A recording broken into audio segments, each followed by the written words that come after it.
కానీ ఆకునూరు మురళి గారు బీద ప్రజల విద్య కోసం, బీద పిల్లల విద్య కోసం సూచించాల్సినవి మర్చిపోయి ఈ జీతాలు ఎక్కువైనాయి టీచర్లకు. అంటే జీతాలు అనేది 2007 వరకు చాలా తక్కువ ఉండే. 10,000 హైయెస్ట్ 10,000 11,000 ఉంటుండే రిటైర్డ్ అయ్యేటోని కూడా. ఇవాళ రిటైర్డ్ అయ్యేటోడు 1,20,000 1,30,000 తీసుకుంటుండు. ఎప్పుడు 2007 అంటే 20 ఏళ్ళు అనుకో, 2026లో ఉన్నాం కదా. ఇవాళ జీవన ప్రమాణ స్థాయి పెరుగుతుంది. నాకు టీచర్ ఉద్యోగం చేసేటప్పుడు 800కు డబుల్ బెడ్రూమ్ ఇల్లు నాకు కిరాయికి ఉంది. చంద్రనాయక్ గారని టీచర్స్ కాలనీలో ఒక కానిస్టేబుల్ ఇంట్లో నేనున్నా. 800 2 బెడ్రూమ్, మళ్ళా కార్ పార్కింగ్ ఉండే అందులో. ఇప్పుడు 800కు దొరుకుతుందా మధు గారు? మినిమం 10,000 15,000 కావాలి డబుల్ బెడ్రూమ్ కావాలంటే. పిల్లల చదువులు, ఆరోగ్యాలు కూడా అందరికి చెడిపోతున్నాయి. షుగర్లు, బీపీలు, ఓడోడు రోజు యావరేజ్గా 2 ట్యాబ్లెట్లను మింగుతున్నాడు.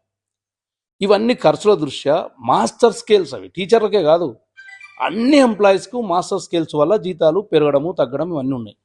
ఇప్పుడు ఆకునూరు మురళి గారు 1,00,000 పైన ఉన్న జీతమును చూసిండు, కానీ 40,000 జీతాలు కూడా ఉన్నాయి. మొన్న 2024 ఎక్కిలోనికి 40,000 జీతమే. మరి 40,000 ఈరోజు ఉంటే 20 ఏళ్ల కింద 10,000 ఉంటే ధరలు పెరిగినాయి, అన్నీ పెరిగినాయి. అది ఆయన సబ్జెక్టే కాదు, అసలు ఆ సబ్జెక్ట్ అనేది కానే కాదు. జీతాలు ఇచ్చేటప్పుడు ముఖ్యమంత్రి, ప్రభుత్వం వాళ్ళు చూసుకుంటారు. ఇప్పుడు పే రివిజన్ కమిషన్ ఉంది, పిఆర్సీ, దాంట్లో పెంచాలా తక్కువ చేయాలా లేకపోతే ఉన్నక్కడికి ఇవ్వాలనేది ముఖ్యమంత్రి, ఆయనకు సంబంధం లేదు. దానివల్ల ఇవాళ మా టీచర్లు బగ్గుమంటారు. ఇంకొకటి ఏంది, ప్రమోషన్ అనేది మా రైటు. ఆయన ఏమంటుండు, పిల్లగానికి చదువు వస్తేనే ప్రమోషన్ ఇవ్వాలి లేకపోతే లేదని. ఇది తప్పు కదా. ఇవాళ ప్రతి ఊర్లో 10 రూపాయలు సంపాదించినోడు ప్రైవేట్ స్కూల్కి పంపుతున్నాడు. ఇంకా జర ఎక్కువ సంపాదించినోడు కార్పొరేట్ స్కూళ్ళలో శ్రీ చైతన్య నారాయణ అటువంటి వాళ్ళు చేస్తున్నాడు. ఏం లేనోడే, తిండికి లేనోడు, కష్టం చేస్తే కూడా మిగిలినోడు, బీద బిక్కి జనమే ఊర్లలో మిగిలిపోయారు. 50 మంది 60 మంది ఉంటారు.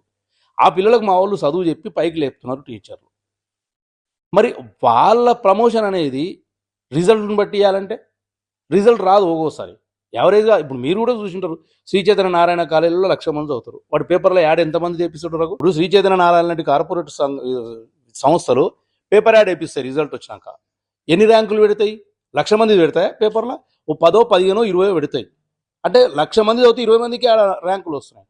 కానీ ప్రభుత్వ పాఠశాలల్లో 20 మంది కంటే ఎక్కువ ర్యాంకులు వస్తున్నాయి. అది ఎక్స్పోజ్ అవుతలేదు. ఎందుకంటే ఒక టీచరు 1,00,000 రూపాయలు పెట్టి పేపర్ యాడ్ వేయలేడు, నా స్కూల్ ఇంతమందికి వచ్చిందని. వాడంటే మేనేజ్మెంట్ వేస్తారు. ఇది ఒకటి. నేను ఏమంటున్నానంటే, ఇవాళ ముఖ్యమంత్రి గారు వచ్చిన తర్వాత అనేక సంస్కరణలు తీసుకొచ్చిండు. యంగ్ ఇండియా ఇంటిగ్రేటెడ్ స్కూల్స్ అని ఇస్తున్నాడు. నెల 1వ తారీఖు జీతాలు ఇస్తున్నాడు. టీచర్లకు ఎప్పుడు లేని విధంగా గురుకులాల్లో ప్రమోషన్స్ ఇచ్చిండు, ట్రాన్స్ఫర్స్ ఇచ్చిండు. లెక్చరర్స్కు ప్రమోషన్స్ ఇచ్చిండు, ట్రాన్స్ఫర్స్ ఇచ్చిండు. 20 ఏళ్ళకి వెళ్ళి భాషా పండితుల గురించి నేను కొట్లాడినా, మీరు ఇంటర్వ్యూలు తీసుకున్నారు. రేవంత్ రెడ్డి వచ్చిన తర్వాత ఒకే ఒక రోజులో 20,000 మందికి ప్రమోషన్లు ఇచ్చిండు. జిహెచ్ఎం ప్రమోషన్లు ఇచ్చిండు. ఎప్పుడైనా ప్రమోషన్లు ఇయ్యంగా ఎవరైనా మిగిలితే బ్యాక్లాగ్ పెడుతుండ్రు. ఎస్సీ ఎస్టీల కోసం, బీసీల కోసం ఆయన బ్యాక్లాగ్ కూడా పెట్టకుండా ఇచ్చేసేయండి మిగిలిన వాళ్ళకు. అంటే ఒక ర్యాంక్ వరకు కటాప్ పెట్టినాక కింది వాళ్ళకి ఇచ్చిండు. చరిత్రలో ఎప్పుడు జరగలేదు.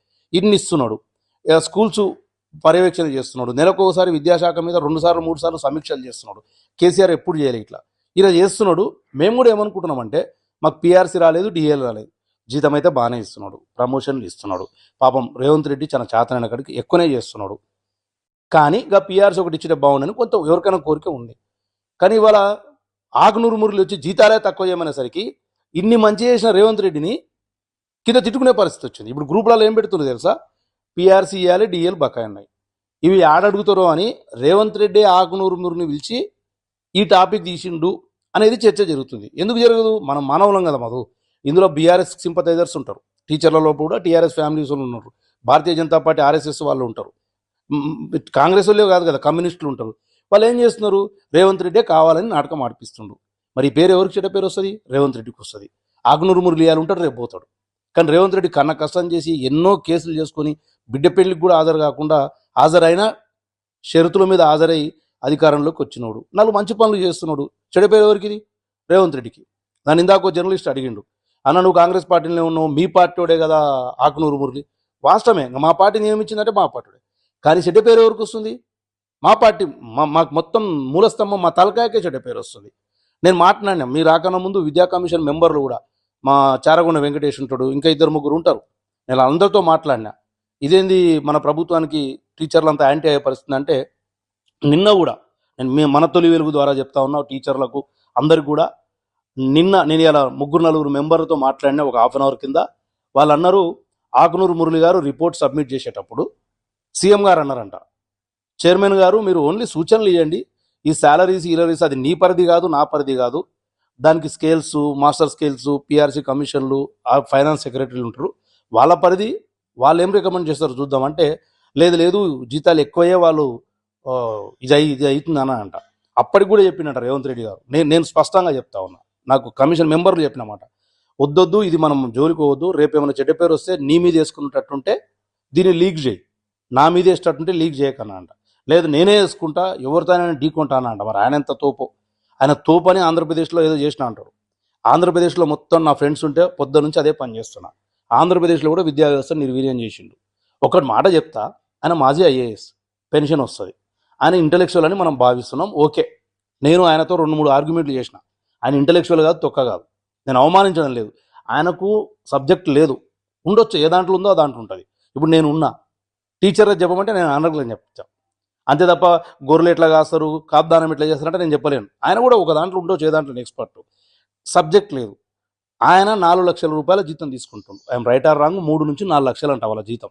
కారు, ఆఫీసు, ఏసీ, పిఏలు, గన్మెన్లు ఇన్ని ఉన్నాయి ఆయనకు. మరి నువ్వెందుకు తీసుకుంటున్నావు? నువ్వు మాజీ ఐఏఎస్ అధికారిగా, దేశంలో ఐఏఎస్ అధికారిగా నీకు వచ్చే పెన్షన్ వస్తుంది. తెలంగాణ కోసం నేను ఉచితంగా సూచనలు ఇస్తాను, ఇవ్వచ్చు కదా. నీకు జీతం కావాలి, గన్మెన్లు కావాలి, పిఏలు కావాలి, ఆఫీసులో బెల్లు పని చేయకపోతే బెల్లుని తీసి కింద వల్ల కొట్టిన దాఖలాలు ఉన్నాయి, నాకు తెలుసు అవి. కాబట్టి ముఖ్యమంత్రి గారికి చెడ్డ పేరు వస్తుంది. ఆ చెడ్డ పేరును మరి ఒక పార్టీలో ఉన్న వ్యక్తిగా మీకు డౌట్ రావచ్చు, అన్న నువ్వు అదే పార్టీలో ఉన్నావు అంటే, ఐఎస్ మరి నేను అదే పార్టీలో ఉన్నా. రేవంత్ రెడ్డి గారు ముఖ్యమంత్రి కావడంలో నాకు కూడా ఒక 1% ఉంది అనుకుంటున్నా. ఆ రోజు కేసీఆర్ మీద వ్యతిరేకత ప్రజల్లో, ఉపాధ్యాయులు రావడానికి నేనే కారణం. నేను ఆర్ఎన్బిలో 100 పెట్టినాం ఇటువంటి బైక్లే, ఫేస్ టు ఫేస్. పిఆర్సీ అయినప్పుడు పెట్టినాం, హెల్త్ కార్డ్స్ అయినప్పుడు పెట్టాం, కరోనా టైంలో జీతాలు అయినప్పుడు పెట్టినాం, 317 జీవో అప్పుడైతే ఇంకా నువ్వు అసలు డివార్స్కి వచ్చే తీసుకున్న సందర్భాలు, స్పౌజులు అన్నీ నేనే కదా. అప్పుడు ఎవరైనా మాట్లాడిండా? టీఎన్జిఓలు, టీజీఓలు అంతా తొత్తులే. నేను మాట్లాడి వ్యతిరేకత తెచ్చినందుకే రేపు మొన్న అసెంబ్లీ ఎన్నికల్లో రేవంత్ రెడ్డికి, మా కాంగ్రెస్ పార్టీకి ఆడ 4 ఓట్లు, ఈడ 10 ఓట్లు, ఈడ 20 ఓట్లు పడ్డాయి. మరి రేవంత్ రెడ్డి నా సీట్లో కూర్చోపెట్టడానికి కన్నా కష్టం చేసిన. అంత మంచిగా ఆయన కూర్చుంటే, ఆయన ఇన్ని పనులు చేస్తుంటే, ఆయనే చెప్పిండు ఎల్బీ స్టేడియంలో 2024 ఆగస్టు 2వ తారీఖు, మా హర్షవర్ధన్ నా దగ్గరికి ఎప్పుడు వచ్చినా మీ గురించే కొట్లాడుతుంటాడని 20,000 30,000 మంది టీచర్లో చెప్పిండు. మరి నేను ఎందుకు కొట్లాడతా? ఆయనకు మంచి పేరు రావాలని కొట్లాడుతున్నా. ఇలా ఆయన పేరు చెడిపోతుంది. మా మా వెల్విషర్స్ కానీ, మా ఫ్రెండ్స్ కానీ, మా గౌరవనీయ టీచర్లు తిట్టుకుంటున్నారు. మరి ఆ తిట్లన్నీ ఆయనకు తగిలితే ఆయన ఇబ్బంది కదా. సో ఆకునూరు మురళిని తప్పించమని చెప్తున్నాను నేను. మన తొలి వెలుగు ద్వారా ఆకునూరు మురళి అసంటోని పక్కకు పెట్టన్నా, మస్తు సలహాలు ఇచ్చుతున్నారు.